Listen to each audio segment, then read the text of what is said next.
Hello students. Today's topic, as you can see, is language of chemistry. Chemistry standard 8 का 5th chapter है. Okay. So what are basically we are going to study? What basically we are going to study in this chapter is chemistry पढ़ने के लिए क्या language इस्तेमाल किया जाता है. यानी कि देखो, हिंदी के लिए हमें स्टार्टिंग में देवनागरी स्क्रिप्ट पढ़नी पड़ती है, आई पढ़नी पड़ती है. इंग्लिश के लिए हम रोमन स्क्रिप्ट या ABCD ये सब पढ़ते हैं. Then only we get to understand the language. अगर आपको न्यू लैंग्वेज पढ़ना है तो पहले हम उसका ग्रामर पढ़ेंगे या उसका बेसिक्स पढ़ेंगे. In the same way chemistry को समझना है. अगर केमिस्ट्री को समझना है तो केमिस्ट्री की लैंग्वेज समझना बहुत बहुत बहुत ज़रूरी है.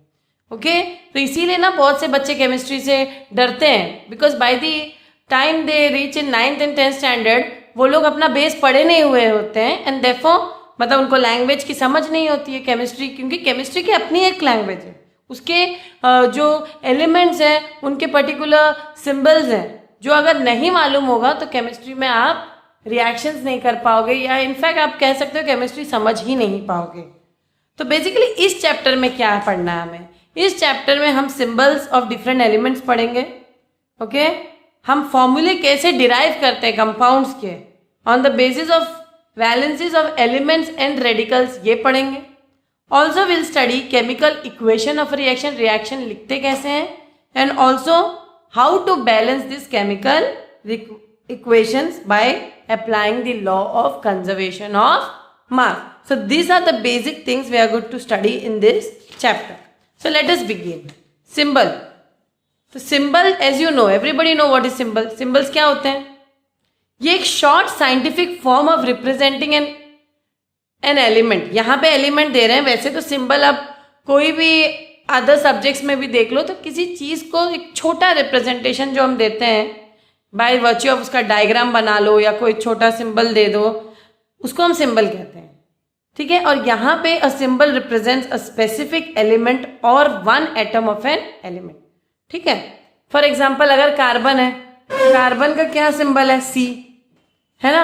और in 1807 John Dalton suggested that, मतलब पहले ये सिंबल्स बने नहीं थे, CNA, मतलब एलिमेंट्स के नेम उतने बने नहीं थे, तो उस टाइम पे सिंबल ऐसे दिए गए थे. मतलब नेम्स तो बने थे बट बेसिकली उनके सिंबल्स नहीं बने. जैसे नाइट्रोजन का N था तो उस जगह पे पहले लोग ऐसे सिंबल्स देते थे. देखो ऑक्सीजन का बिल्कुल O, हाइड्रोजन का एक सर्कल और बीच में पॉइंट, नाइट्रोजन का एक सर्कल डिवाइडेड इनटू हाफ, और सल्फर का देखो 1 एक सर्कल डिवाइडेड इनटू 4. इसका बेसिकली कुछ हम लॉजिक नहीं बता सकते हैं, लेकिन वो एक फिगरेटिव सिंबल्स थे जिसको याद करना पड़ेगा. लेकिन इसमें कोई साइंटिफिक मेथड नहीं था, इसीलिए इसको बाद में अबांडन किया गया. बाद में इसको यूज नहीं किया गया. दे अबांडन this method.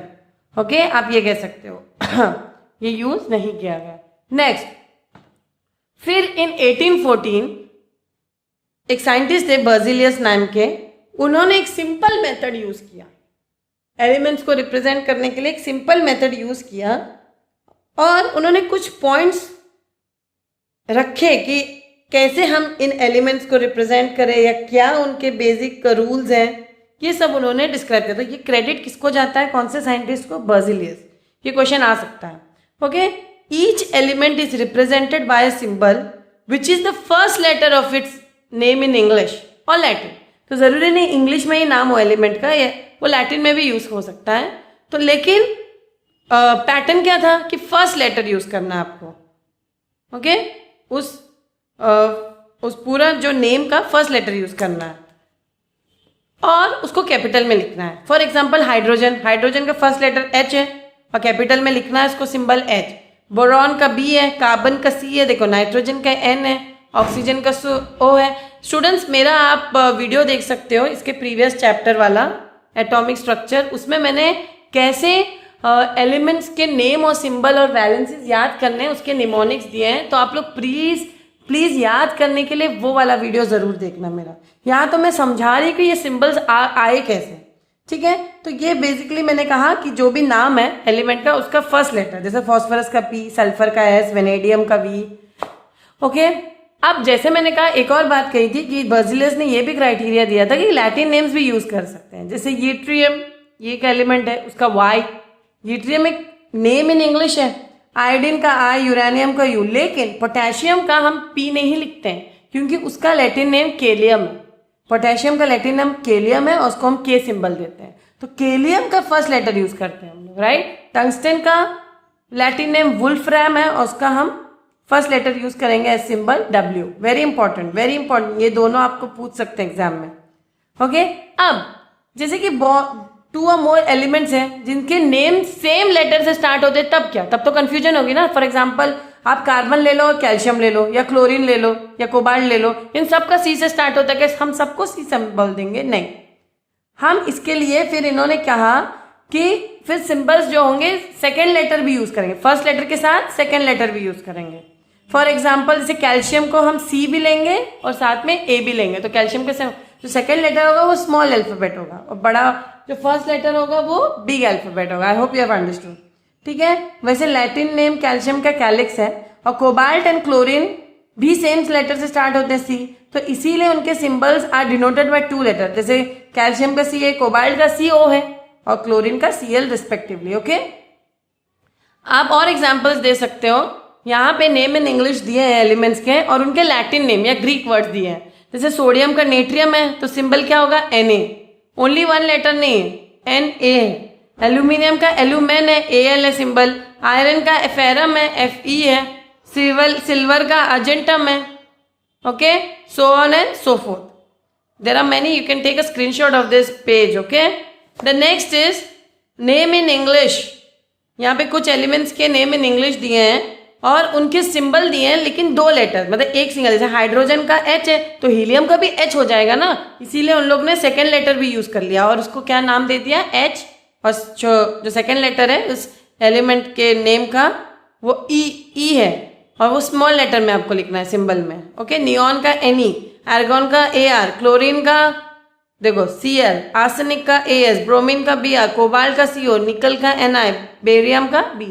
Okay students, once again I repeat कि मैंने इन एलिमेंट्स के नेम और सिंबल याद करने के लिए ट्रिक बताया है in the previous chapter atomic structure. आप बी स्कॉलर में जा सकते हो चैनल पे और एटॉमिक स्ट्रक्चर का वीडियो स्टैंडर्ड 8 का देख सकते हैं। ओके, नेक्स्ट इसका प्रीवियस चैप्टर जो है। Then molecular formula of an element.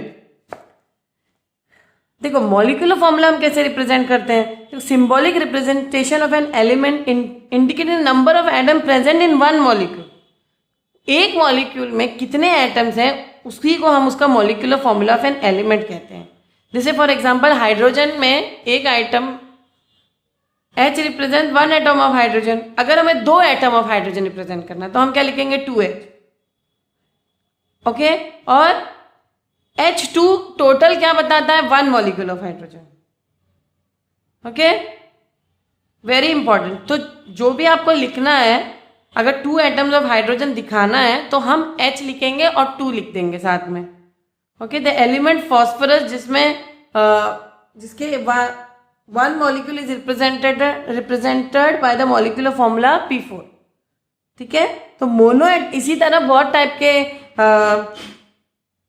Molecules होते हैं। मोनो एटॉमिक भी होते हैं, डाई एटॉमिक मॉलिक्यूल्स भी होते हैं, ट्राई एटॉमिक मॉलिक्यूल्स भी होते हैं, पॉली एटॉमिक मॉलिक्यूल। तो इनके एग्जांपल्स एग्जाम में आते हैं। मोनो एटॉमिक फेमस है, इसमें जो मोनो एटॉमिक एलिमेंट जो है वो है potassium, sodium, magnesium, aluminium, zinc, helium, neon, argon, krypton, xenon. ये मोनो एटॉमिक है, इसके तो हम 1 2 3 नहीं लिखते हैं। लेकिन डाई एटॉमिक जो मॉलिक्यूल्स होते हैं जिनमें 2 एटम्स, एक मॉलिक्यूल में 2 एटम्स होते हैं, उनको हम ऐसे रिप्रेजेंट, वो है hydrogen, oxygen, nitrogen, fluorine, chlorine, bromine, iodine. आप नोटिस करोगे इसको हम H2O2, ये H नहीं लिख सकते हम। H कभी क्योंकि इन लोग सिंगल होते हैं तो अनस्टेबल होते हैं, इसलिए ये H और H मिलके H2 बनते हैं, O और O मिलके O2 बनते हैं। इसका रीजन ये है कि सिंगल या अनस्टेबल रह जाते हैं, इसलिए इनके 2 एटम जुड़ना बहुत जरूरी है स्टेबिलिटी की वजह से। नेक्स्ट है ट्राई एटॉमिक मॉलिक्यूल्स, जिसमें 3 एटम्स होंगे, एक मॉलिक्यूल में 3 एटम। बेस्ट एग्जाम्पल है ओजोन। फिर पॉली एटॉमिक मॉलिक्यूल्स है जिसमें मोर देन 3 एटम्स होंगे, फॉर एग्जाम्पल P4 और Sa। P4 is phosphorus and sulphur acid.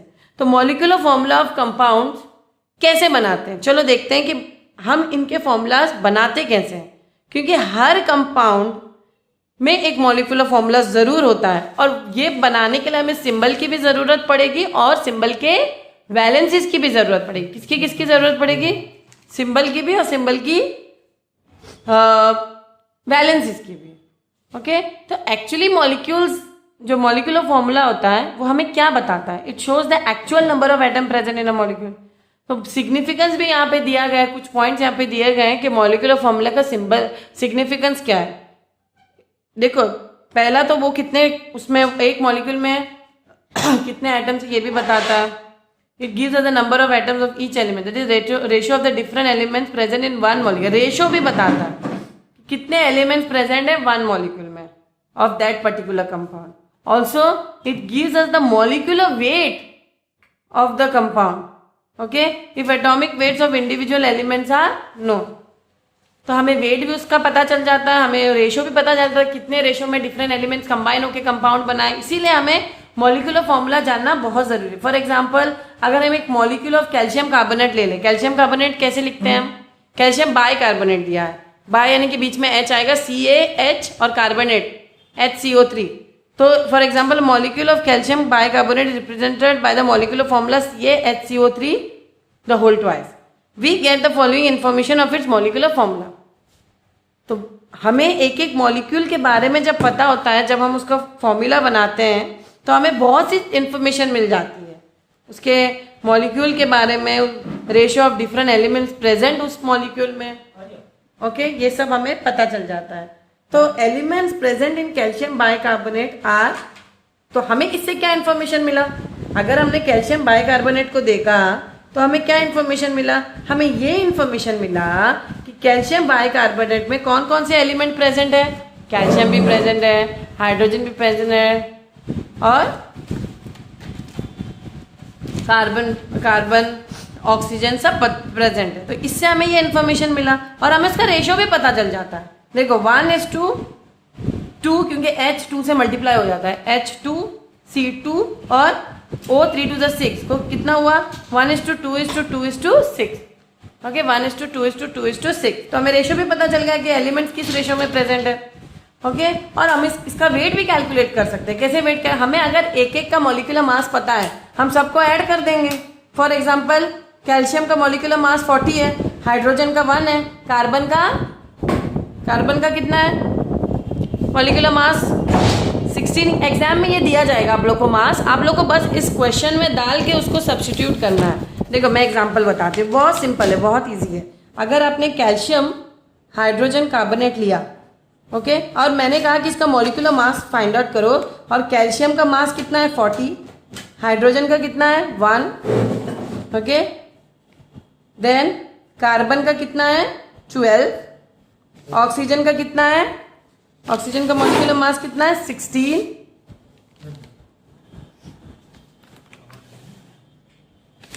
And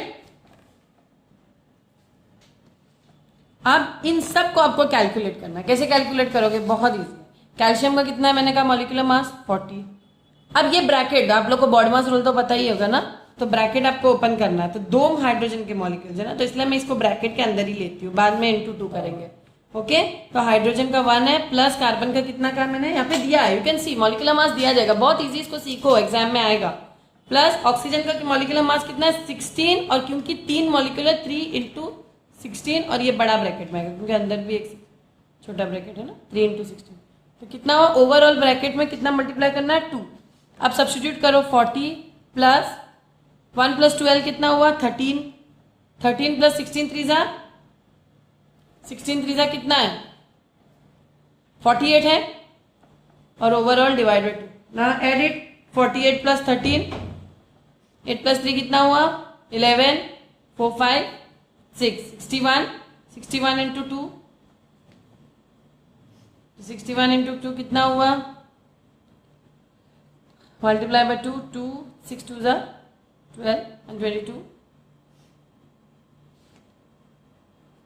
plus ये ब्रैकेट अब ओपन करो, 40 + 122, how much do you get? 162।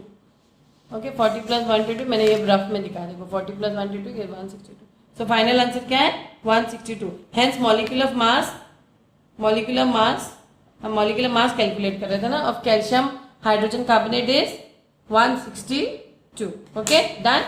This is the way you will find molecular mass. आपको ऐसे बहुत सारे question दिया जाएगा, आपको इस तरीके से बाकी का भी सॉल्व करना है, बहुत ईजी है, ठीक है। Only thing is molecular mass जो दिया जाता है उसको बेसिक मैथमेटिक्स से इसको इसमें सब्स्टिट्यूट करके आपको आंसर फाइंड आउट करना है। आपके टेक्स्ट बुक में टेबल 5.5 दिया गया है, ठीक है। टेबल 5.5 में आपको मॉलिक्यूलर फॉर्मूले पहले से दिए गए हैं बहुत सारे एलिमेंट्स के। वाटर का क्या होता है H2O, कार्बन डाइऑक्साइड का CO, तो ये बेटा आप लोग को याद करना पड़ेगा। कार्बन मोनोऑक्साइड का CO, इनमें से एटलीस्ट 5-6 तो एग्जाम में आएंगे, ओके, जो फेमस वाले, जैसे सल्फर डाइऑक्साइड भी इजी है, ओके। सल्फर ट्राइऑक्साइड, ट्राई मतलब 3 ऑक्सीजन है इसमें। नाइट्रोजन डाइऑक्साइड मतलब NO2, very easy. Nitric oxide यानी कि NO, nitrous oxide N2O, phosphorus pentoxide P2O5। Pent मतलब 5, इसलिए पेंट ऑक्साइड यानी कि 5 oxide, okay. Hydrochloric acid HCl, ये बहुत आता है एग्जाम में, HCl हाइड्रोक्लोरिक एसिड का फॉर्मूला लिखो। सल्फ्यूरिक एसिड भी आता है एग्जाम में, ये तो फेमस एसिड है HCl। HNO3 भी एग्जाम में बहुत आता है, तो ये तीनों प्लीज खास करके पढ़िए, ओके। देखो नाइट्रिक एसिड, एसिड है इसमें H जरूर होगा, ठीक है। एसिटिक एसिड, ये तो विनेगर है, कॉमन नेम इसका विनेगर है, जो तुम घर में यूज करते हैं नूडल्स वगैरह बनाने के लिए। इसका फॉर्मूला भी एग्जाम में बहुत आता है, उसका नाम, उसका फॉर्मूला क्या है, CH3COOH, कार्बोक्सिलिक एसिड ग्रुप है इसमें, ये आप हायर क्लासेस में पढ़ोगे, COOH ग्रुप है और CH3 लगा हुआ है, और इसको इकट्ठा बोलते हैं acetic acid. Hydrogen sulphide H2S, बच्चे सिर्फ H और S लिख के आते हैं, नहीं, H2S, S की वैलेंसी 2 है। इसको क्रिस क्रॉस मैं अभी बताऊंगी इसकी वैलेंसी आती कैसे है। पहले तो आप लोग देखिए कि कितने मॉलिक्यूलर फॉर्मूला दिए हैं आपके, molecular formula and the elements present in some compound, यहाँ पे इस टेबल में आप लोग को दिया गया है, तो आप लोग को याद करना। सोडियम हाइड्रोक्साइड भी बहुत फेमस है, NaOH, ये एक बेस है। जहां पे OH दिखेगा वो एक बेस होता है, जहां पे भी आपको H दिखेगा वो एसिड होगा। ये एक बेसिक नॉलेज मैं आपको बता रही हूँ, ठीक है, आपके नॉलेज के लिए। स्पेयर विथ माई वॉइस, मुझे कोल्ड हुआ है, cold and cough. So calcium hydroxide, calcium hydroxide again it's a base, OH है इसमें, कैल्शियम की वैलेंसी 2 है तो इधर आई, OH की वैलेंसी 1 है वो इधर आई, क्रिस क्रॉस करके ये फॉर्मूला बना। अब आपको नहीं समझ में आया होगा, ये मैं और डीपली बताऊंगी, अभी तो आप लोग सिर्फ फॉर्मूला देखो। अमोनिया की NH3, कॉपर सल्फेट की CuSO4, ये भी बहुत आता है, अमोनिया भी बहुत आता है, ठीक है। कॉमन सॉल्ट, ये तो आना ही आना चाहिए, जो नमक है उसका फॉर्मूला क्या है, NaCl, बहुत जरूरी है। सैंड या सिलिका SiO2, ये तो बहुत सारे प्रिपरेशन में इसको यूज होता है। बेकिंग सोडा जो हम घर में यूज करते हैं NaHCO3, ओके। और वॉशिंग सोडा Na2CO3, ये भी आप लोग को बहुत, ये इसके कॉमन नेम्स भी याद होने बहुत जरूरी है। ऐसे भी एग्जाम में पूछ सकते हैं कि सोडियम हाइड्रोजन कार्बोनेट का कॉमन नेम क्या है, तो आप लोग को पता होना चाहिए इसका नाम है बेकिंग सोडा, और washing soda Na2CO3। Then calcium carbonate, okay, इसका कॉमन नेम क्या है कि कैल्शियम कार्बोनेट है क्या, ये मार्बल है, ये जो चौक है, जो हम मार्बल जो जमीन बनती है वो इसी से, चौक वगैरह, एक्चुअली इसका ऐसे भी आ सकता है एग्जाम में, मार्बल का केमिकल नाम क्या है, तो क्या है, कैल्शियम कार्बोनेट। तो प्लीज स्टूडेंट्स इसको, इन सबको अच्छे से पढ़ो। ग्लूकोज का तो C6H12O6, ये तो आप लोग को पता ही है, फोटोसिंथेसिस के रिएक्शन में, रेस्पिरेशन के रिएक्शन में हम यूज करते हैं इनको। Sugar C12H22O11, okay. ये कुछ दिए गए आप लोग को, कुछ कंपाउंड्स के फॉर्मूला, तो आप लोग को जिसको याद करना है। अब हम जाएंगे नेक्स्ट टॉपिक जिसको कहते हैं ions. What are ions? Ions होते क्या है? कुछ नहीं, आयोन्स वो होते हैं, वो एलिमेंट जिनके ऊपर चार्ज होता है, जिनके सर के ऊपर एक चार्ज होता है, जैसे Na+। अब ये Na+ बना कैसे, ये हमें फाइंड आउट करना है। देखो वो चार्ज पॉजिटिव भी हो सकता है, नेगेटिव भी हो सकता है। जब एक एटम एक इलेक्ट्रॉन लूज करता है तो उसके ऊपर पॉजिटिव चार्ज आता है। स्टूडेंट्स ये कॉन्सेप्ट बच्चे समझ नहीं पाते कि पॉजिटिव चार्ज आया है कैसे।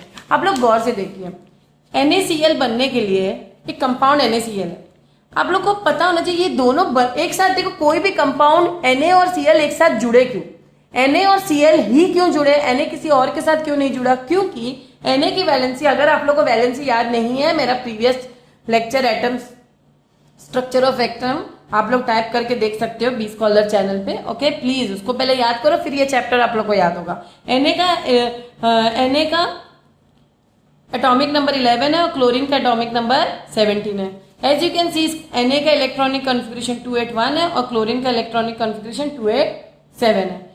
एंड ऑल्सो यू नो कि इसको स्टेबिलिटी पाने के लिए सोडियम एक इलेक्ट्रॉन किसको देगा, क्लोरीन को देगा, और क्लोरीन एक इलेक्ट्रॉन लेगा तो वो 288 बन जाएगा, 28 बनेगा। ये जो 28 है ये वैलेंसी Na+ की है और ये जो है 288 वैलेंसी Cl- की है। नाउ स्टूडेंट्स ये आया कैसे, Na ने एक इलेक्ट्रॉन लूज किया, Na ने एक इलेक्ट्रॉन लूज किया और Na+ बना, क्लोरीन ने एक इलेक्ट्रॉन गेन किया और Cl- बना। देखो क्लोरीन के पास ऑलरेडी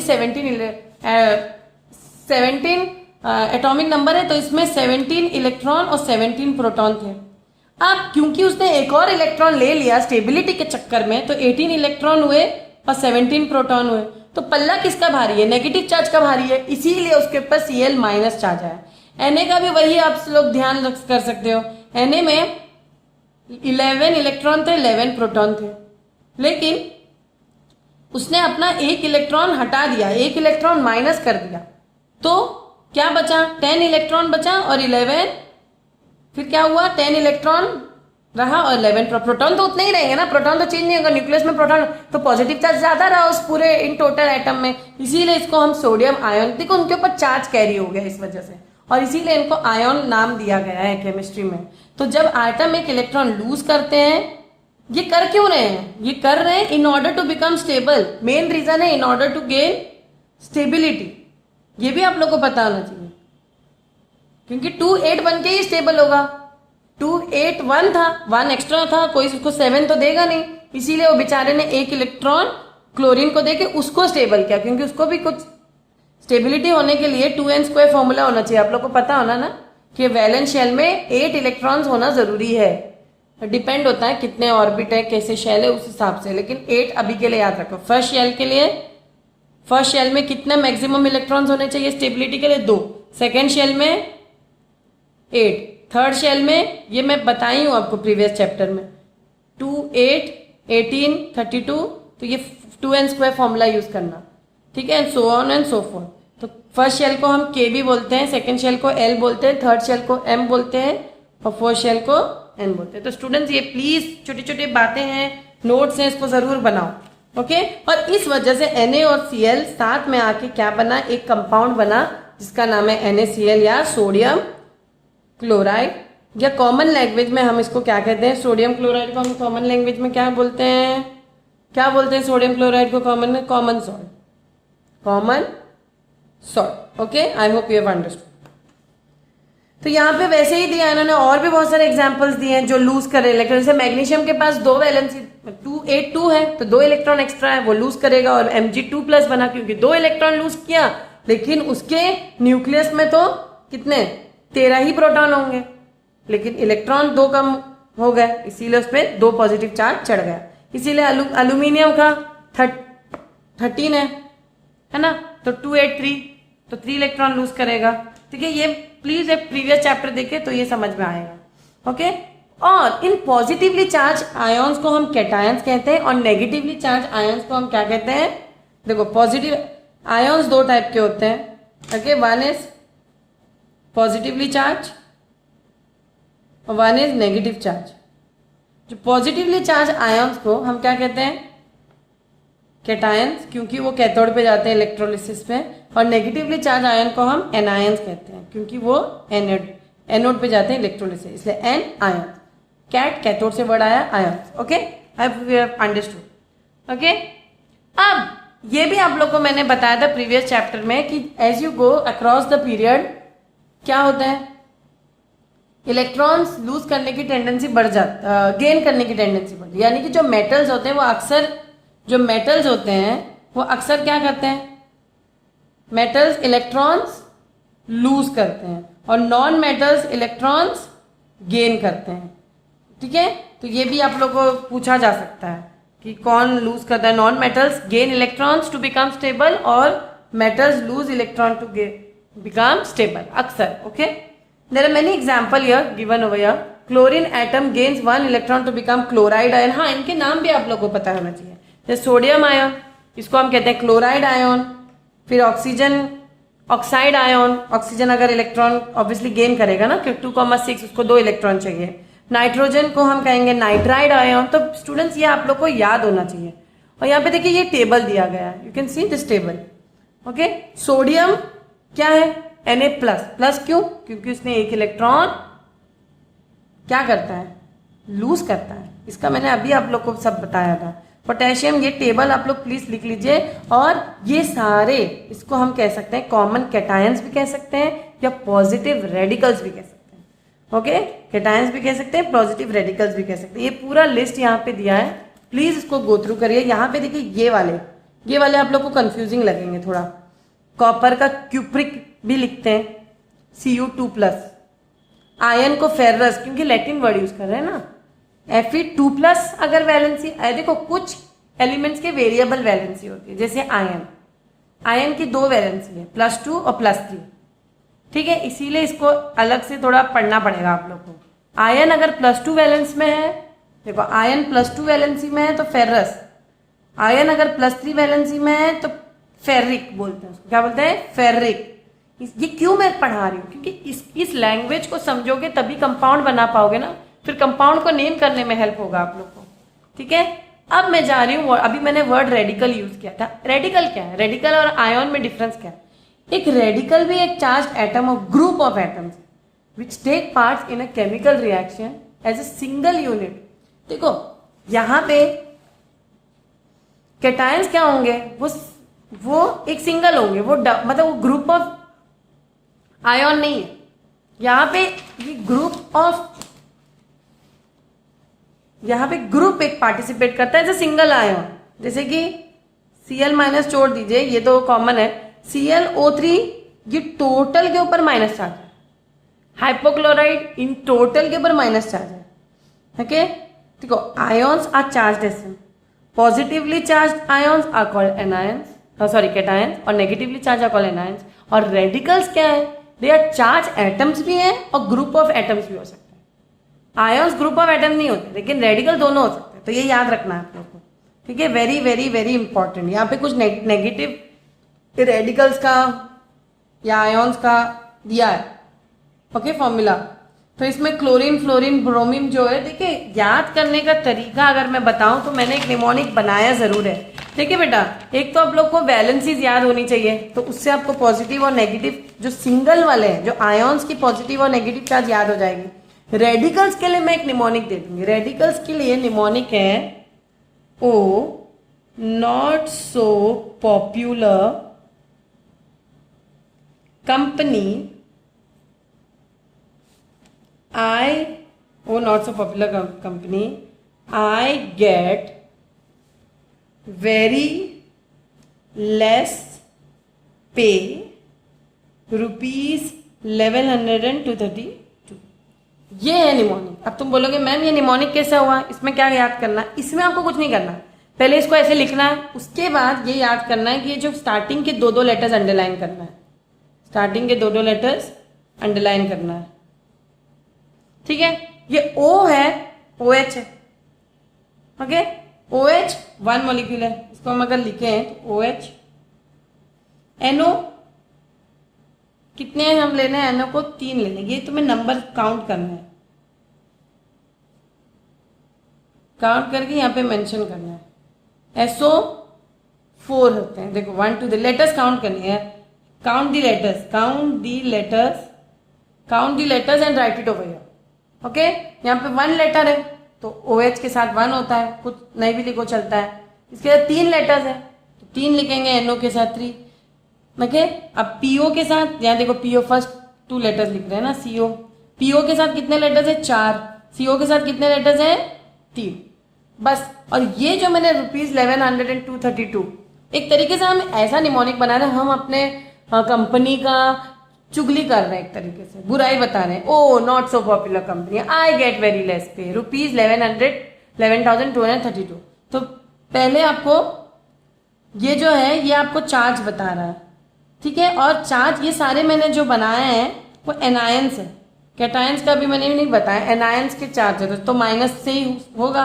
तो इसका -1 है, इसका भी -1 है। 2 लिखा है तो -2 है, 3 लिखा है तो -3 है, और 2 लिखा है CO3 का -2 है। आई hope you will find this helpful, ये वाला निमोनिक एनायंस के लिए जो निमोनिक दिए।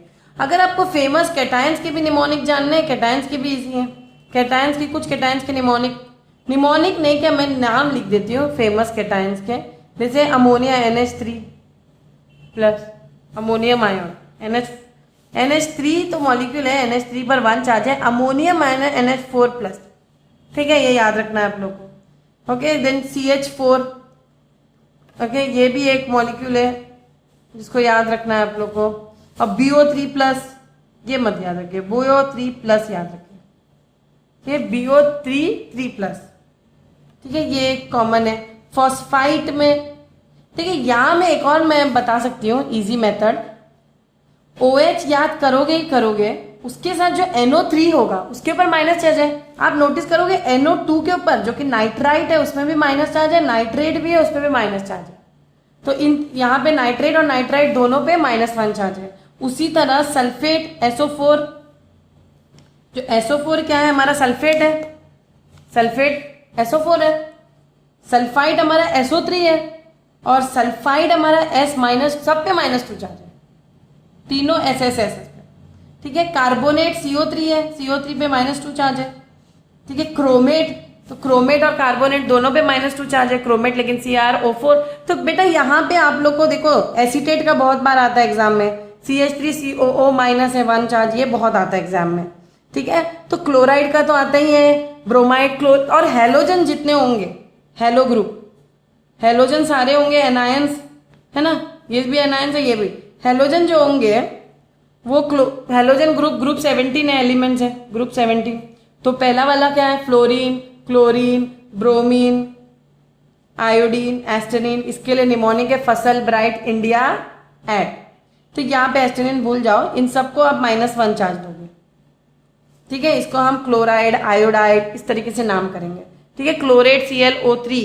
देखिए 8 मतलब क्या होता है, देखो जब भी ऑक्सीजन में मैक्सिमम बैलेंसिंग होती है उसमें उस पर्टिकुलर कंपाउंड के लिए, तो उसको या रेडिकल के लिए तो हम 8 लिखते हैं। जैसे सल्फेट का SO4 उसका मैक्सिमम जाता है तो 8 ये हुआ, लेकिन नाइट्रेट में, नाइट्रेट का मैक्सिमम NO3-, तो उससे नीचे वाला नाइट्राइट होगा, उससे नीचे वाला नाइट्राइड होगा N2-। उसी तरह नाइट्रेट SO4 होगा, सल्फाइड SO3।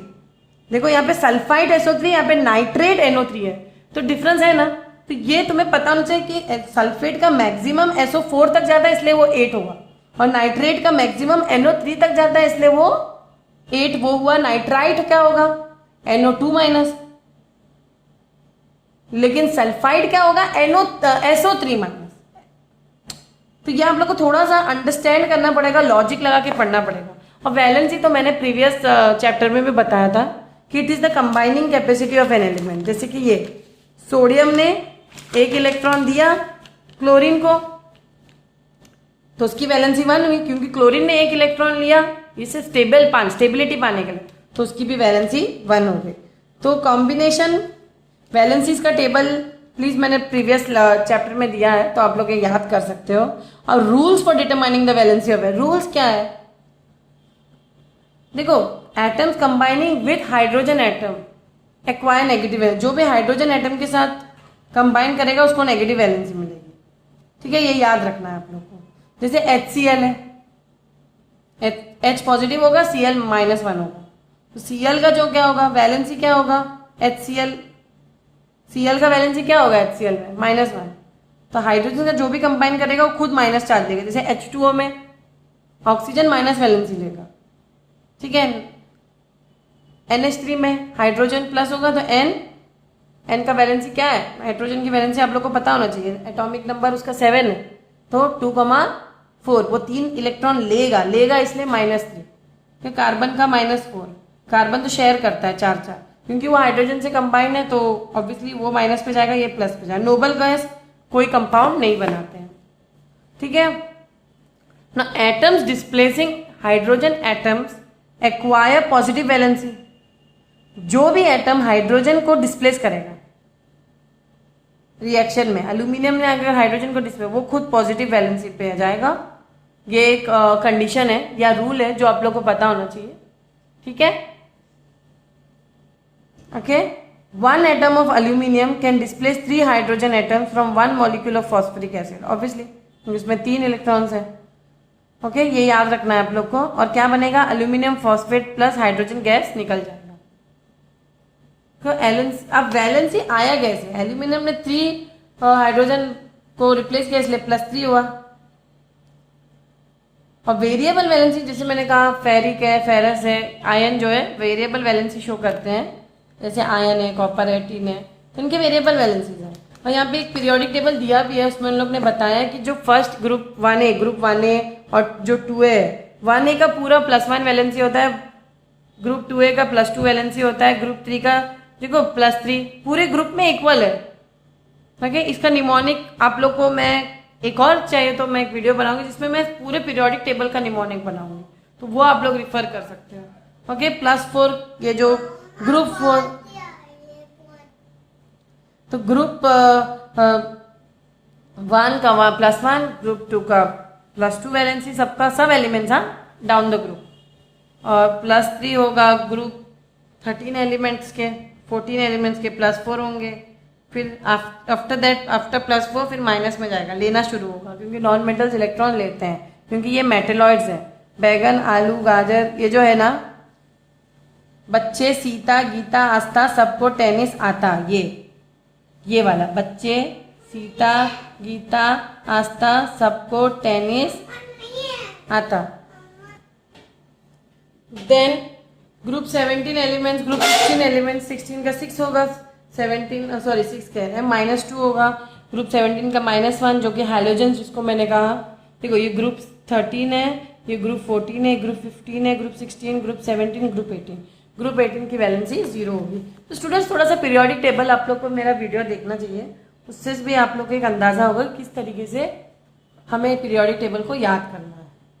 ना यहाँ पे दिया एक टेबल 5.8 जहाँ पे आपको सब metals with their variable valencies दिए। मैंने आपको एग्जांपल्स तो बताए ही थे कि copper, iron, silver, lead, tin, इनके वेरिएबल वैलेंसीज होते हैं। तो कॉपर का वो +1 वैलेंसी में भी होता है या 0 में भी होता है, सॉरी +1, 0 और Cu2+ और Cu2। इसको देखो, ये जब +1 वैलेंसी में इसको 1 लिखेंगे, इस तरीके से रोमन नंबर लगाए जाते हैं वैलेंसीज को, ठीक है। इन लोगों के Cu2+ में ये 2 साइड में अगर 2 लगा दो, समझ में आ जाए कि उस कंपाउंड में अगर 2 लगाए तो कॉपर की वैलेंसी 2 +2 है। उसी तरह आयन में अगर कंपाउंड में, वो कंपाउंड में हम लोग लिखते हैं कि Fe अगर 2 लिख दिया तो समझो कि आयन की वैलेंसी +2 है, या उसको हम फेरस बोलेंगे। और 3 लगाया है रोमन नंबर तो आयन की वैलेंसी +3 है, +3 स्टेट में, तो इसको हम फेरिक बोलेंगे, ठीक है। ये आप लोग को या इसी तरह और भी इसके दिए एग्जाम्पल्स आप लोग देख सकते हैं। ये बहुत बड़ा चैप्टर है, ठीक है। तो अभी जो आगे के पार्ट है, यहाँ पे कुछ एग्जाम्पल्स दिए हैं क्रिस क्रॉस या कंपाउंड बनाने के लिए, किस तरह कंपाउंड्स बनते हैं, फॉर्मूला जनरेट होते हैं। जैसे अगर आप लोग को वैलेंसीज याद है तो फिर क्रिस क्रॉस करना बहुत आसान है। अगर वैलेंसीज याद है, अगर वैलेंसीज ऑफ रेडिकल्स और आयन और एलिमेंट सबके वैलेंसीज हैं, अगर वैलेंसीज याद नहीं है तो आप क्रिस क्रॉस क्या करोगे, फिर किस बेसिस पे क्रिस क्रॉस करोगे, फिर आप क्रिस क्रॉस कर ही नहीं पाओगे या कंपाउंड का फॉर्मूला बना ही नहीं पाओगे। तो मैं एक एग्जांपल दे रही हूँ आप लोग को, जैसे आपको मैग्नीशियम क्लोराइड का फॉर्मूला बनाना है, मैग्नीशियम क्लोराइड का फॉर्मूला बनाना है, तो आप कैसे बनाओगे मैग्नीशियम क्लोराइड का फॉर्मूला? मैग्नीशियम लिखोगे, पहले सिंबल लिख दो, और क्लोराइड आयन लिखोगे। मैग्नीशियम पे चार्ज +2 वैलेंसी होती है, क्लोरीन पे -1, ये आप लोग को पता होना चाहिए। ओके, मैं बाय डिफॉल्ट समझ रही हूँ, आप लोग को पता है, ठीक है। अब क्योंकि इसकी +2 होती है, या फिर मैं ये इधर लिख देती हूँ +2 और -1, तो ये वैलेंसी, इसकी वैलेंसी इसको जाती है, इसकी वैलेंसी इसको जाती है। इस वजह से इस मेथड को हम क्या कहते हैं? Criss cross method. Criss cross method. अब एक दूसरे की वैलेंसीज क्रिस क्रॉस हो रहे हैं ना, इसीलिए हम इसको क्रिस क्रॉस मेथड कहते हैं। तो अभी लिख लो, क्रिस क्रॉस होने के बाद बना क्या? मैग्नीशियम के साथ 1 लगा दो और क्लोरीन के साथ 2 लगा दो, बना गया MgCl2। तो फॉर्मूला क्या है? 1 को इग्नोर करो तो फॉर्मूला क्या बना? देयरफॉर फॉर्मूला क्या बना? फॉर्मूला बना MgCl2। उसी तरह आपको कोई भी एग्जाम्पल दे सकते हैं। एग्जाम्पल 1 दिया है मैंने, एग्जाम्पल 2 अगर उन्होंने कहा कैल्शियम ऑक्साइड बनाओ, कैल्शियम ऑक्साइड का फॉर्मूला बनाओ, तो कैसे बनाओगे? कैल्शियम का फॉर्मूला क्या है? पहले तो सिंबल लिख दो, कैल्शियम और ऑक्साइड।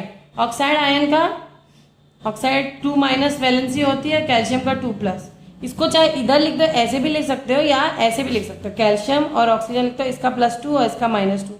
इसका चार्ज इसको गया, इसका चार्ज इसको गया, चलो गया, मैम लिख दो, गया। तो ऐसे बना, 2 2 कैंसिल करो, क्या बना, फॉर्मूला क्या मिला, कैल्शियम ऑक्साइड। ठीक है, इस तरीके से। एक और एग्जांपल में दिखाती हूँ, प्लीज आप लोग भी मेरे साथ ये सॉल्व करिए। अब देखो आयन, और यहाँ पे 2 लिख दिया इन्होंने। 2 मैंने क्या कहा था, आयन +2 स्टेट में है, वैलेंसी यहाँ पे +2 है, 3 होता तो +3 में होता। आयन सल्फाइड बनाना है आपको। आयन सल्फाइड कैसे बनाओगे, आयन का सिंबल लिख दो और सल्फाइड का सिंबल लिख दो। आयन का +2 से तो +2 वैलेंसी खुद से ले लो, यहाँ पे तो दिया ही है। सल्फाइड का -2, देखो मैंने कहा था सल्फाइड, सल्फेट और सल्फाइड तीनों का -2 वैलेंसी है, तो मैंने निमोनिक में भी बताया था। अब इसकी वैलेंसी इसको गई, इसकी वैलेंसी इसको क्रिस क्रॉस कर दो, बना क्या है, Fe2 और S2। 2 2 कैंसिल हुआ, आंसर क्या बना, FeS। ओके, डिवाइड बाय 2 करो, कैंसिल हो जाएगा और FeS। इसी तरह एक और एग्जांपल ले लो, अमोनियम आयन। अमोनियम आयन देखो, अमोनियम, मैंने कहा था अमोनिया, अमोनियम याद करना, अमोनियम सल्फेट बनाना आपको। अमोनियम का आपको फॉर्मूला याद होना चाहिए और सल्फेट का भी, ये दोनों रेडिकल्स है। अमोनियम कैसे है, NH4, ये एक पॉजिटिव आयन है तो इसको हम कैटायन भी बोलते हैं, कैथोड के बजाय। और सल्फेट एक नेगेटिव आयन है और इसको हम एनायन भी कहते हैं। NH4 पे कितना चार्ज है, +1 चार्ज है, और सल्फेट पे अभी मैंने बताया था S का कोई भी दिखा, SO4 है सल्फेट, और -2 चार्ज है। चार्ज यहाँ पे भी लिख सकते हो आप लोग, वापस से लिखो, यहाँ ना लिखो, यहाँ लिखो, +1 और -2 लिख दिया, लिख दिया, क्रिस क्रॉस कर दो, इसका चार्ज इसको दे दो, इसका चार्ज इसको दे दो, क्या बना। ये ऐसे भी लिख सकते हो, या फिर तो देखो तुम्हारे स्कूल में ऐसे दिखाया है, NH4 दिया है, इसका +1 दिया है, एक तुम्हारे टेक्स्ट बुक में ऐसे दिया है, SO4 का -2, इसका चार्ज इसको दे दो, इसका चार्ज इसको दे दो, ऐसे कर लो आप लोग। चलो, इसका चार्ज इसको दे दो, इसका चार्ज इसको दे दो। NH4 पे क्या लग जाएगा, 2, ओवरऑल 2 ना, ब्रैकेट जरूर लगेगा, और SO4 पे 1। फॉर्मूला बना क्या, NH4 to SO4। फॉर्मूला देखो, फॉर्मूला क्या बना, NH4 होल ट्वाइस SO4। ये हुआ अमोनियम सल्फेट का फॉर्मूला। तो इसी तरह बहुत सारे एग्जांपल्स हैं, एक और मैं कर देती हूँ आप लोग के लिए। वो है, इन्होंने कहा calcium bicarbonate. Calcium bicarbonate, calcium का तो आपको फॉर्मूला पता ही है। कैल्शियम का फॉर्मूला क्या होता है, Ca, वैलेंसी क्या होती है, +2। ठीक है, कैल्शियम की फॉर्मूला +2 वैलेंसी होती है और फॉर्मूला C। बाइकार्बोनेट, ये एक रेडिकल है, HCO3 और होल के ऊपर -1 चार्ज है। अब इसकी वैलेंसी इसको जाएगी, इसकी वैलेंसी इसको जाएगी, बना क्या, Ca और HCO3 होल ट्वाइस। तो बन गया, आसान है। ओके, तो इस तरीके से आप लोग को फॉर्मूला बनाना है। तो अब क्योंकि हम लोग ने फॉर्मूला पढ़ लिया, अब हम पढ़ेंगे केमिकल इक्वेशन कैसे बनाते हैं। ठीक है, केमिकल इक्वेशन बनाने के लिए पहले तो केमिकल कंपाउंड का फॉर्मूला यूज करके केमिकल कंपाउंड बनाना आना चाहिए। इससे पहले, और इसलिए तुम्हें पीरियोडिक टेबल पढ़ना बहुत जरूरी है, उसके वैलेंसीज, हर एक एलिमेंट के वैलेंसीज, रेडिकल के वैलेंसीज बहुत बहुत जरूरी है याद करना। तो कोई भी केमिकल इक्वेशन में क्या क्या होता है, केमिकल इक्वेशन कैसे बनता है, एग्जाम में इसका डेफिनेशन ही आ जाता है। A chemical equation is a symbolic representation of a chemical reaction। एक केमिकल रिएक्शन का सिंबॉलिक रिप्रेजेंटेशन है, जिसमें रिएक्टेंट्स और प्रोडक्ट्स जो होते हैं, रिएक्टेंट्स और जो प्रोडक्ट्स होते हैं, उसको हम सिंबल से रिप्रेजेंट करते हैं। ओके, तो रिएक्टेंट्स एक से ज़्यादा भी एक से ज़्यादा होना ही चाहिए, ठीक है, या फिर कोई कैटलिस्ट होना चाहिए रिएक्टेंट के साथ, ताकि रिएक्शन हो और वो सब मिलके प्रोडक्ट बनता है।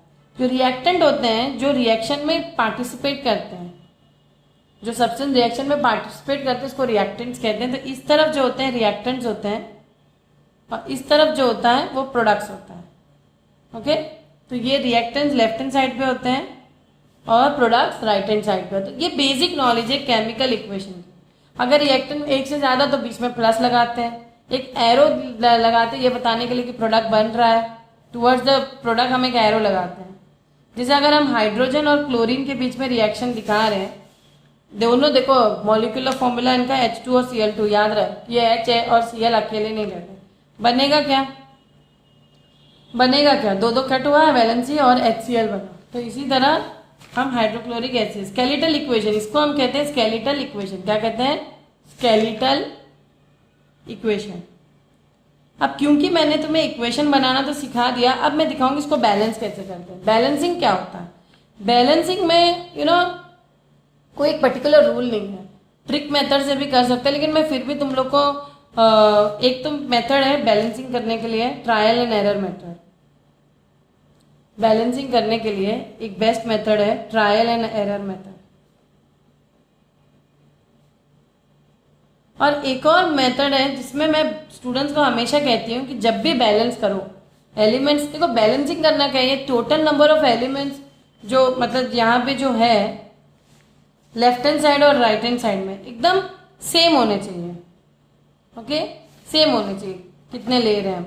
जैसे यहाँ पे H2 है तो इस तरफ भी H2 होना चाहिए, लेफ्ट हैंड साइड और राइट हैंड साइड सेम होना चाहिए। इसीलिए हम लोग पहले क्या लिखेंगे? एलिमेंट लिखेंगे, फिर रिएक्टेंट और फिर प्रोडक्ट। ओके, एलिमेंट क्या होता है? यहाँ पे हाइड्रोजन और क्लोरीन एलिमेंट्स है। रिएक्टेंट साइड में कितने हैं? हाइड्रोजन 2। प्रोडक्ट साइड में हाइड्रोजन कितना है? 1। क्लोरीन कितने हैं रिएक्टेंट में? 2। और number of chlorine product side में कितना है? 1। क्या ये इक्वेशन बैलेंस्ड है? ये इक्वेशन बैलेंस नहीं है। तो हमें क्या करना है?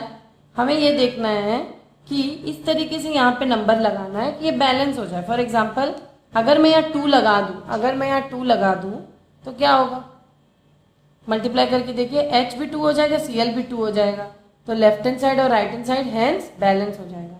इस तरीके से हम ट्रायल एंड मेथड यूज कर सकते हैं। उसके लिए मैं एक ट्रिक दे सकती हूँ, हमेशा पहले मेटल, फिर नॉन मेटल, फिर ऑक्सीजन, फिर हाइड्रोजन को बैलेंस करो। पहले मेटल को बैलेंस करो, फिर नॉन मेटल को। रिएक्शन में हमेशा पहले जो मेटल, जिसमें तो कोई मेटल थे ही नहीं, दोनों नॉन मेटल थे, फिर नॉन मेटल को बैलेंस करो और फिर ऑक्सीजन, फिर हाइड्रोजन। स्टूडेंट्स आप लोग बोलोगे मैम मेटल नॉन मेटल कैसे पहचाने? तो आप पीरियोडिक टेबल में जाइए, मैं ये निमोनिक आप लोगों को भी बता रही थी। ये देखो, boron, silicon, germanium, arsenic, okay, tellurium, tin, ये सब मेटेलॉइड्स हैं। ये जो मैं रेड से मार्क की हूँ मेटेलॉइड्स हैं।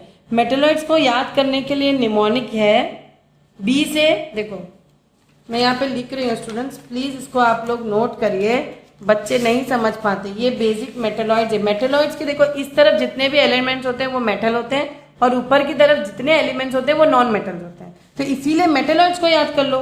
तो निमोनिक देखो, बोरॉन है, सिलिकॉन है, जर्मेनियम है, आर्सेनिक है। देखो boron, silicon, germanium, arsenic, tin, tellurium, और ये 80 रेडियो एक्टिव है तो उसको आप लोग को इग्नोर करें। पोलोनियम, पोलोनियम याद करना है, लेकिन ये रेडियो एक्टिव, इसको इग्नोर कर सकते हैं। तो इसके पीरियोडिक टेबल में इन एलिमेंट्स के इस तरफ जितने एलिमेंट्स होंगे, नीचे की तरफ वो मेटल्स होंगे, या ऊपर की तरफ सब नॉन मेटल्स होंगे। तो पहले तो ये याद रखिए। तो नॉन मेटल्स देखो, क्लोरीन, ब्रोमीन, ये सब तो हीलियम, नियॉन, और ये सब तो गैस है। 11 गैस है टोटल पीरियोडिक टेबल। तो याद करने के लिए मैं निमोनिक दी हूँ। बच्चे सीता, गीता, आस्था, सबको, देखो स्पेलिंग को स्पेयर करो, मैं इस तरह स्पेलिंग बनाई हूँ ताकि आपके निमोनिक पे फिट हो जाए। सबको, टेनिस, आता। देखो आता निमोनिक में है नहीं है एक्चुअली, आप लोग इसको ना ले लेना, एस्टेनिन एक वो नहीं है, क्या कहते हैं, मेटलॉइड नहीं है। मेटलॉइड क्या होते हैं? जिनमें मेटल और नॉन मेटल दोनों की प्रॉपर्टी शो करते हैं। ठीक है, तो ये अगर आप लोग याद कर लिए, ये सब मेटलॉइड्स की लिस्ट याद कर लिया, तो आप लोग को पक्का याद हो जाएगा कि मेटल्स कौन होते हैं। मेटलॉइड्स के नीचे की तरफ जितने मेटल्स होते हैं उनको हम, जितने एलिमेंट्स होते हैं उनको मेटल्स बोलते हैं। मेटलॉइड्स के जितने ऊपर की तरफ एलिमेंट्स होते हैं उनको हम नॉन मेटल्स कहते हैं। ठीक है, तो हम कहाँ पे थे? हम थे इक्वेशन बैलेंस करने के लिए, लेकिन अचानक मुझे याद आया आप लोग को पता होना चाहिए कि बैलेंसिंग करते टाइम पे मेटल किसको बोलते हैं? Non metal. तो देखो हाइड्रोजन, क्लोरीन, ये सब किधर है? हाइड्रोजन देखो एक्सेप्शन है, हाइड्रोजन एक नॉन मेटल है, लेकिन ये इधर प्लेस्ड है, वो अलग बात है, इसलिए इसको फर्स्ट नंबर पे प्लेस। लेकिन क्लोरीन है, सल्फर है, ब्रोमीन, ये सब नॉन मेटल्स है। तो इसको जब भी बैलेंस करो तो पहले इन मेटल्स को बैलेंस करो, फिर नॉन मेटल, फिर ऑक्सीजन, फिर हाइड्रोजन। इस मेथड से अगर आप लोग जाओगे तो थोड़ा सक्सेस हो जाओगे। ठीक है, तो इसको एक निमोनिक बना दो, नो बना दो, नो नो नो नो। ठीक है, ऐसे कुछ याद करने के लिए। तो चलो एक और एग्जाम्पल ले लेते हैं बैलेंस करने के लिए। तो मैं क्वेश्चन लिख लेती हूँ। कहाँ गया मेरा रेड पेन? चलो मैं लिख लेती हूँ। Zn zinc plus hydrochloric acid gives, क्या बनेगा? ZnCl2 plus H2। ओके, ये इक्वेशन है। अब इसको आप लोग को बैलेंस करना है इक्वेशन को। कैसे करोगे? So let us begin to balance this equation. Now first of all what did I say कि पहले लिस्ट लिख लो, एलिमेंट्स की लिस्ट लिख दो। लेफ्ट हैंड साइड में कितने एलिमेंट्स है, right hand side. Left hand side reactants होते हैं तुम्हारे, राइट हैंड साइड प्रोडक्ट्स होते हैं। ठीक है, तो हमें क्या करना है, दोनों के नंबर ऑफ एटम्स दोनों तरफ एक पर्टिकुलर एलिमेंट्स के सेम होने चाहिए, ये हमें नोट करना है। तो आप लोग लिख सकते हैं, आप लोग खुद कोशिश करिए करने के लिए। तो लेट अस स्टार्ट। तो पहले आप एलिमेंट्स का लिस्ट लिखिए, ठीक है। फिर लेफ्ट हैंड साइड में कितने एलिमेंट्स हैं और राइट हैंड साइड। तो लेफ्ट हैंड साइड यानी कि रिएक्टेंट साइड और राइट हैंड साइड कितने एलिमेंट्स हैं, इनके लिस्ट बनाओ। एलिमेंट यहाँ पे Zn है, हाइड्रोजन है, क्लोरीन है, ठीक है। लेफ्ट हैंड साइड पे Zn 1 है, राइट हैंड साइड पे भी 1 है। हाइड्रोजन यहाँ पे लेफ्ट हैंड साइड में 1 है, राइट हैंड साइड में हाइड्रोजन 2 है, और क्लोरीन लेफ्ट हैंड साइड में 1 है और राइट हैंड साइड पे 2। ठीक है, पहले तो ये लिस्ट बना लीजिए। उसके बाद अब आपको इनके जैसे जो number of chlorine atoms on the product side कितना था, 2 है। रिएक्टेंट साइड में नंबर ऑफ क्लोरीन एटम्स कितने हैं, 1 है। तो पहले हमने क्या कहा, इनको बैलेंस करने की कोशिश करो। पहले तो Zn को देखो, Zn बैलेंस है। मैंने कहा था कि पहले मेटल को बैलेंस करो, क्योंकि मेटल यहाँ पे बैलेंस्ड है तो हम नॉन मेटल की तरफ जाते हैं। तो नॉन मेटल तो क्लोरीन ही है ना, पहले नॉन मेटल और फिर नॉन मेटल के बाद ऑक्सीजन फिर हाइड्रोजन। देखो ऑक्सीजन और हाइड्रोजन ये भी नॉन मेटल ही है, लेकिन इनको हम अलग कंसंट्रेशन दे रहे हैं बैलेंसिंग के टाइम पे। ये मत बोलना कि अरे ये क्या है, नॉन मेटल नहीं है तो क्या है, ये लोग भी नॉन मेटल है, लेकिन अदर देन क्लोरीन और ऑक्सीजन पहले है तो पहले उनको बैलेंस करो, फिर ऑक्सीजन फिर हाइड्रोजन। ओके, तो अब हमें दोनों नंबर ऑफ क्लोरीन एटम्स दोनों तरफ सेम करना है। तो हमें क्या करेंगे, हम यहाँ पे 2 लगा, तो लगाने में जब भी हम नंबरिंग लगाते हैं तो हम इस तरफ लगा दें, यहाँ 2 ना लगा देना, Cl के इधर 2 ना लगा देना, रिएक्टेंट साइड पे मल्टीप्लाई बाय 2 कर देना, यहाँ पे 2 लगा दो। ओके, अब यहाँ पे क्यों नहीं लगा रहे, क्योंकि एंड में ही लगा सकते हैं, बीच में नहीं लगा सकते। जब हम इसको 2 लगा देते हैं, हाइड्रोजन पे 2 बन जाता है अपने आप, बाय डिफॉल्ट बन ही जाता है। तो हमें ये देखते रहना पड़ता है। अब देखो बन ही गया तो हमारे लिए बेहतर है, क्योंकि यहाँ पे हाइड्रोजन 2 था, ऑक्सीजन तो है ही नहीं। अब आप इसको कोशिश कर लो, फिर से चेक कर लो। देखो Zn एक इस तरफ है लेफ्ट साइड में, राइट हैंड साइड में भी 1 है, हाइड्रोजन यहाँ पे 2 है, क्लोरीन देखो ये मल्टीप्लाई हो जाता है, 2 से H भी मल्टीप्लाई है, 2 से Cl भी बने, इसलिए H भी 2 बन गए और यहाँ पे भी H2 है। क्लोरीन हमने खुद ही क्लोरीन को 2 करने के लिए यहाँ 2 लगाया था ना, वो भी 2 बन गए। तो आपको होप कि ये समझ में आ गया होगा। ओके, एक और मैं एग्जाम्पल बैलेंसिंग करके दिखा देती हूँ आप लोग को। तो जितना आप लोग इसको प्रैक्टिस करोगे उतना आप लोग के लिए बेहतर है। एक और एग्जाम्पल मैं देती हूँ। ओके, अभी आप ले लो, अभी कभी कभी स्केलेटल इक्वेशन भी दे देते हैं, वर्ड इक्वेशन। देखो वर्ड इक्वेशन दे देते हैं और कहते हैं कि स्केलेटल इक्वेशन उस पर्टिकुलर वर्ड इक्वेशन का लिखो और उसके बाद उसको बैलेंस करो। तो अगर एग्जाम में क्वेश्चन आया सोडियम नाइट्रेट, ऐसा बहुत बार आता है, gives sodium nitrite plus oxygen, तो आपको इसका पहले तो ये वर्ड इक्वेशन है, ये क्या है, ये वर्ड इक्वेशन है। तो इसका हमें क्या लिखना है, इसका हमें स्केलेटल इक्वेशन बनाना है। पहले स्केलेटल इक्वेशन बनाएंगे। स्केले सोडियम नाइट्रेट, देखो सोडियम एक एलिमेंट है Na, इसकी +1 वैलेंसी है, ये आप लोग को पता है। NO3 की वैलेंसी कितनी है, -1 है, तो +1 -1 कैंसिल हो गया, इसीलिए फॉर्मूला क्या बना, NaNO3। सोडियम नाइट्राइट क्या होगा, Na और NO2 की भी वैलेंसी 1 है, सोडियम की भी वैलेंसी 1 है, कैंसिल हो गई। ऑक्सीजन आप लोग को पता है, ऑक्सीजन O नहीं लिखा जाता हमेशा, ऑक्सीजन हाइड्रोजन क्लोरीन ये सब मॉलिक्यूलर फॉर्म में होते हैं, O2। ठीक है, ये तो हो गया मैम।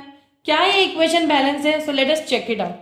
तो रिएक्टेंट साइड पहले लिखो, एलिमेंट्स कितने हैं, फिर लेफ्ट हैंड साइड या रिएक्टेंट साइड लिख दो, फिर प्रोडक्ट साइड लिख दो, लेफ्ट हैंड साइड भी लिख सकते हो आप लोग। एलिमेंट्स कौन कौन से हैं यहाँ पे Na है, लेफ्ट हैंड Na है, N है और O है।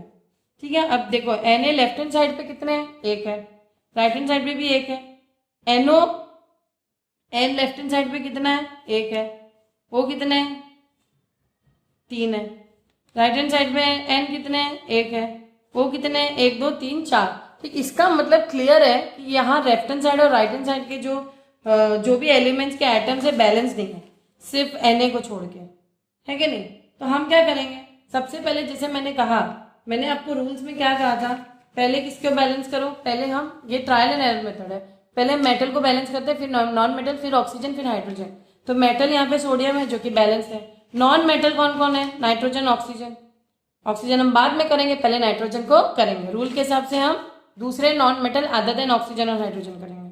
तो नाइट्रोजन कौन, नाइट्रोजन यहाँ पे देखिए हम करेंगे नाइट्रोजन एटम को रिएक्टेंट साइड और प्रोडक्ट साइड।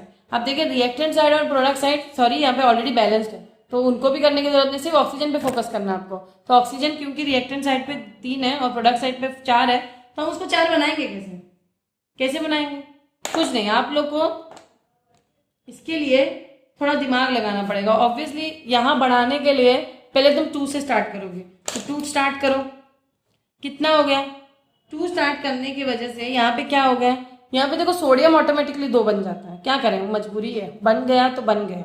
नाइट्रोजन भी 2 बन गया, लेकिन जो हमें चाहिए था 3 2 6, इधर 6 बन गया। और इधर 6 करने के लिए अब इसको भी हमें ऑक्सीजन को भी 6 करना है, तो यहाँ पे मैं 2 लगाती हूँ। देखो ये प्रैक्टिस से आता है। अब ये आप ये नहीं कह सकते मैम आप इतना जल्दी कैसे की, क्योंकि ये प्रैक्टिस से आता है, थोड़ा करना पड़ेगा। यहाँ पे मैंने 2 लगा दिया तो क्या हुआ, सोडियम भी 2 बन गया, नाइट्रोजन भी 2 बन गए, ऑक्सीजन 2 2 4 और ये 2, 4 + 2 कितने हुए, ऑक्सीजन 6 हुए, हेंस बैलेंस। तो इस तरीके से आप लोगों को प्लीज़ बहुत सारे कैलकुलेशंस करने हैं। आपके जो चैप्टर का लास्ट पार्ट है वो है कैसे कुछ वर्ड प्रॉब्लम्स है, उसके लिए मैं एक अलग वीडियो बनाऊंगी। लेकिन एटॉमिक मास कैसे फाइंड आउट करते हैं वो तो मैंने बता दिया था, बस कुछ और बेसिक टॉपिक्स हैं जिसको डिस्कस करना है। लेकिन यहाँ तक के आई hope you have understood the chapter. Okay, अगर आप लोग चाहते हो कि मैं वो कैलकुलेशन अभी बता दूं, उसका मैं एक एग्जांपल चाहे तो बता सकती हूँ आपको। यहाँ पे एक एग्जांपल दिया है, calculate the weight of potassium nitride due to thermal decomposition. Decomposition होना यानी कि इसमें अगर मैं इसको हीट करूं, देखो आप लोग मुझसे पूछ सकते हो मैम यहाँ तो रिएक्टेंट एक ही है लेकिन इसका थर्मल डिकम्पोजिशन हो रहा है, यानी कि ये हीट किया जा रहा है और ये डिकम्पोज हो रहा है, यानी कि ब्रेक डाउन हो रहा है इसका, इनटू व्हाट, ये स्प्लिट हो जाएगा KNO2 और O2 में। लेकिन हमें वो टेंशन नहीं लेना, हमें ये टेंशन लेना है कि हमें इस पहले तो इसको बैलेंस्ड केमिकल इक्वेशन, अगर नहीं बैलेंस किया तो तुम्हें बैलेंस करना पड़ेगा। उसके बाद ईच वन ऑफ का मॉलिक्यूलर मास फाइंड आउट करना है, क्या करना है, मॉलिक्यूलर मास। और फाइनली यहाँ पे क्वेश्चन दिया है कि calculate the weight of potassium nitride, potassium nitride का वेट फाइंड आउट करना है। अब यहाँ पे क्या दिया है कि इतना पोटेशियम नाइट्राइड है। देखो स्टूडेंट, यहाँ पे मैं मॉलिक्यूलर मास तक एंड करना चाहती हूँ क्योंकि ये फिर ज्यादा हो जाएगा आप लोग को लेक्चर। सिर्फ इसके जो वर्ड प्रॉब्लम्स बचे उसके लिए मैं आप लोग को एक अलग सा वीडियो बना देती हूँ। Hope you have understood the chapter. Thank you.